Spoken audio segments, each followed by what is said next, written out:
Welcome to the DD show clips. हमारा उद्देश्य है कि आप कम समय के अंदर ज़्यादा चीज़ें सीख पाओ, तो देखते रहो और सीखते रहो। मैं एक स्टोरी से स्टार्ट करता हूँ पहले जी। यूएस में एक सिक्योरिटी गार्ड था। ये मैंने कहीं किताब में पढ़ा था। मुझे आप बताना चाहोगे इस स्टोरी को? आप कंटिन्यू कीजिए, वैसे मैं जानता हूँ। हाँ, तो यूएस में एक इंसान सिक्योरिटी गार्ड था और उसने कहीं इन्वेस्ट किया, जी। ब्लू चिप फंड्स वगैरह में इन्वेस्ट करना स्टार्ट किया उन्होंने। और जब उन्होंने देखा अपना पोर्टफोलियो खोल के, तो वो यूएस के टॉप रिचेस्ट आदमियों में आ गए। हाँ, करीबन मेरे को जो नंबर एग्जैक्टली पता था वो करीबन 8-10 मिलियन डॉलर के आसपास का उनका फंड बन चुका था 40 साल बाद, जब उन्होंने नौकरी छोड़ी थी। हाँ, तो एक नॉर्मल इंसान सिक्योरिटी गार्ड से अपनी कंट्री में टॉप रिचेस्ट लोगों में आ गया। This is crazy. और क्योंकि उन्होंने कहीं पे इन्वेस्ट किया था, सो वो टॉप में पहुंच गए। दिस इज क्रेजी, जी। है ना।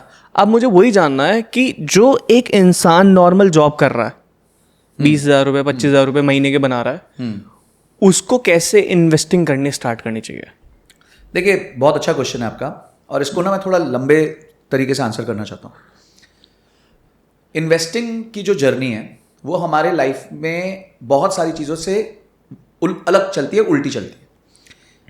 देखिए, हमें क्या सिखाया गया कि अगर हम ज़्यादा पढ़ाई करेंगे तो हमें ज़्यादा मार्क्स आएंगे, अगर हम नौकरी में ज़्यादा समय बिताएंगे तो हमें प्रमोशन मिलेगी, तनख्वाह बढ़ेगी। सिंपल, अगर हम जिम ज़्यादा देर करेंगे तो बॉडी जल्दी और अच्छी बनेगी। जिंदगी भर हमें सिखाया गया है कि जितना आप एफर्ट डालोगे, आपका रिजल्ट आपके एफर्ट के प्रोपोर्शनल है। इन्वेस्टमेंट में टोटली उल्टा है। जितना आप एफर्ट डालोगे, आपका रिजल्ट नेगेटिव होने वाला है। जितना आप ज्यादा एक्टिव रहोगे, उतना आपका रिजल्ट खराब होने वाला है।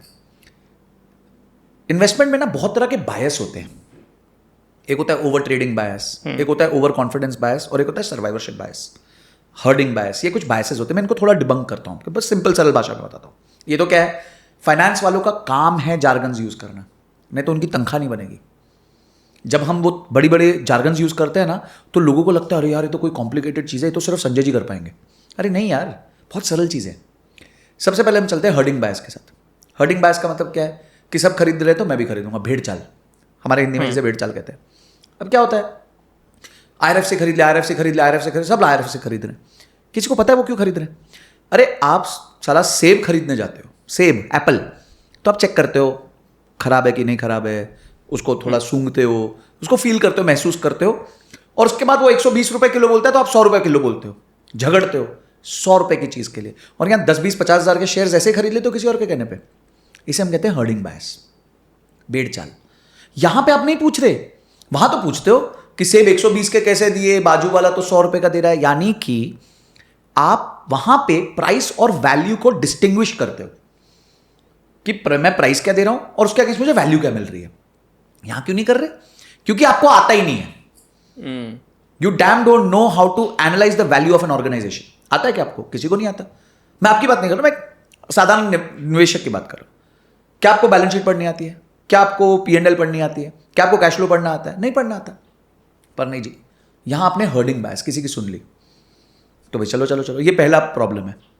दूसरा प्रॉब्लम है over confidence and over trading, जो एक साथ चलता है। ओवर कॉन्फिडेंस अपुनिच भगवान है। क्या है, कभी कभी ना मार्केट आपकी लेनी देनी करने के लिए आपको शुरू में थोड़ा पैसा कमा के दे देती है। करेक्ट। आपने ले लिया जी कोई शेयर, वो 20% बढ़ गया 1-2 महीने में, तो अपने को फीलिंग अपुनिच भगवान है भाई, अपने से ऊपर अब कोई नहीं है। वो सीरीज थी ना, कौन सी, सीक्रेट गेम्स, उसमें बोलता है ना नवाज, अपुनिच भगवान है भाई, तो अपुनिच भगवान हो गया। तो उसके बाद आपकी ठुकाई होनी चालू हो जाती है। तो ओवर कॉन्फिडेंस में आप मरते हो, फिर ओवर ट्रेडिंग में मरते हो। ये रिसर्च की गई थी और एक रिजल्ट था कि ओवर ट्रेडिंग से एक व्यक्ति के ट्रांजैक्शन कॉस्ट 2 गुना हो जाते हैं और रिटर्न्स 4% कम हो जाते हैं। ओवर ट्रेडिंग मतलब क्या है? अरे यार खरीदा अब बेच दिया, खरीदा बेच दिया, खरीदा बेच दिया। पीटर लिंच, जो दुनिया के one of the most successful fund managers रहे हैं, उन्होंने एक बुक लिखी, one up on the wall street. उन्होंने कहा कि हमारी हैबिट है एक आम इन्वेस्टर की कि we cut our flowers too early and water our weeds too late. मतलब हम अपने फूलों को जल्दी काट लेते हैं और जो वीड्स सडन होती है उसको पानी देते रहते हैं। जैसे कोई शेयर 10% 20% ऊपर बढ़ा, पैसे बन गए निकल जाओ। हो सकता है उसमें ताकत थी और बढ़ने की। और जो 30% गिर गया नीचे शेयर, नहीं यार अब तो उसको होल्ड करेंगे, इन्वेस्टर हूं मैं, इन्वेस्टर हूं। अब तुम कल तक ट्रेडर थे, आज इन्वेस्टर हो गए। मतलब धर्म परिवर्तन उतना तेजी से नहीं होता जितना यहाँ पे इन्वेस्टर से लेकर ट्रेडर और ट्रेडर से लेकर इन्वेस्टर का परिवर्तन हो जाता है। और लास्ट बायस है सर्वाइवरशिप बायस। तेरे को पता है वो धैर्य ना, उसने शेयर खरीदा था वो 10 साल पहले, आज वो शेयर है ना, उसने 10 रुपये में खरीदा था, आज वो 1000 रुपये हो गए। अरे वो तो एक है ना, उससे बाकी तो पूछो इन्वेस्टमेंट में क्या हुआ, उसके कितने 10 वाले जीरो हुए वो भी तो पूछ लो। अच्छा उसमें कितना पैसा उसने डाला था वो तो पूछ लो। फाइनली उसको पोर्टफोलियो लेवल पे क्या गेन हुआ वो तो पूछ लो।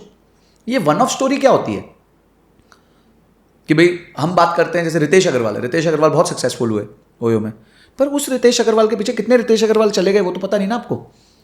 करेक्ट। तो अगर आप सिर्फ उस रितेश अग्रवाल की वजह से घुस रहे हो कि यार इस इंडस्ट्री में पैसा बन सकता है, तो आप नहीं बना पाओगे, क्योंकि रितेश अग्रवाल तो एक ही था, बाकी तो कितने रितेश अग्रवाल उसके जैसे जो बनना चाहते थे वो ध्वस्त हो गए, खत्म हो गए, फिनिश हो गए, वही टिका रहा।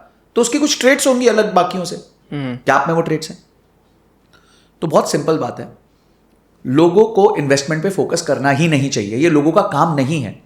और ये मैं बोल रहा हूं जो मैं सीएफए हूं, गोल्ड स्टैंडर्ड इन फाइनेंस 2012 का सीएफए हूं 12 साल से, और आज तक डायरेक्ट इन्वेस्टमेंट नहीं करी, 1 रुपए का स्टॉक डायरेक्ट नहीं खरीदता,